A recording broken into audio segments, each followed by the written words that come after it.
quel moyen Dieu atteint-il son but dans son peuple? Quel est le moyen de Dieu pour mener à bonne fin son intention? C'est par l'esprit de l'état de fils, par la croix. Galates 4, 6, 7, 19, 3, 14. Il y a dans cette lettre bien davantage en ce qui concerne le Saint-Esprit. Mais l'insistance centrale quant à l'esprit dans les Galates est celle de l'esprit de l'état de fils. L'esprit du Fils de Dieu est présenté ici de façon prééminente, comme l'esprit de l'état de fils dans nos cœurs. Et il n'y a aucun espoir d'atteindre le but de Dieu ou même de faire le premier pas dans cette direction sans l'esprit en tant qu'esprit de l'état de fils. En premier lieu, il doit y avoir le cri du petit enfant, Père. Il doit y avoir cette relation produite par l'esprit.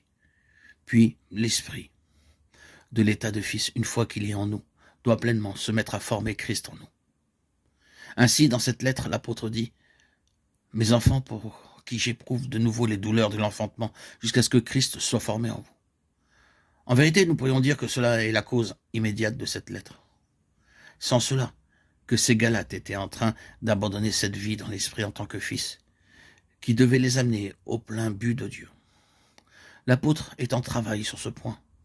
Il n'est pas question de ma lutte en vue du but de Dieu, mais de l'esprit du Fils de Dieu, qui, en moi, donne l'énergie en vue du but de Dieu.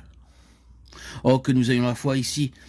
Si vous avez vraiment la foi sur ce point particulier, vous aurez le secret d'un profond repos. Vous savez, nous avons spirituellement nos temps de coupure, des temps de coupure dans la vie de prière, quand il semble impossible de prier, des temps de coupure à bien d'autres égards spirituellement.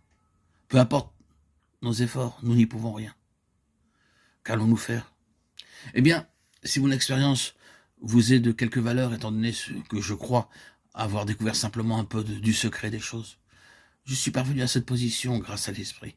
Christ est en moi, et tout se trouve chez lui, non pas chez moi. Ce n'est pas ce que je peux faire, ni ce que je ne peux pas, ni comment je suis aujourd'hui. Tout se trouve chez lui. Aujourd'hui, peut-être, je ne suis pas conscient de sa présence en moi, mais au contraire, très inconscient de sa présence en moi, et très conscient d'autres choses qui ne sont pas Christ. Eh bien, c'est là mon état. Mais il est fidèle, il est véritable.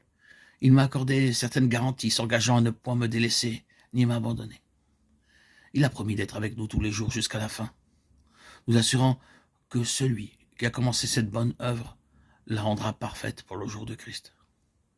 Il a commencé cette chose, ce n'est pas moi. Il s'en est chargé. Avant même que j'existe, il avait résolu de mener à bien son œuvre parfaite en quiconque se confiera en lui. Cela fut entièrement décidé, avant même que je voie la lumière du jour. De sorte que je n'ai pas commencé cette chose, elle n'a pas débuté avec moi. Ma part, c'est de me confier en lui. Oui, me confier en lui. Et si je ne parviens pas à faire une brèche, je puis lui dire, Seigneur, je ne parviens pas à prier en cet instant. Je dois me confier en toi ou faire toute la prière.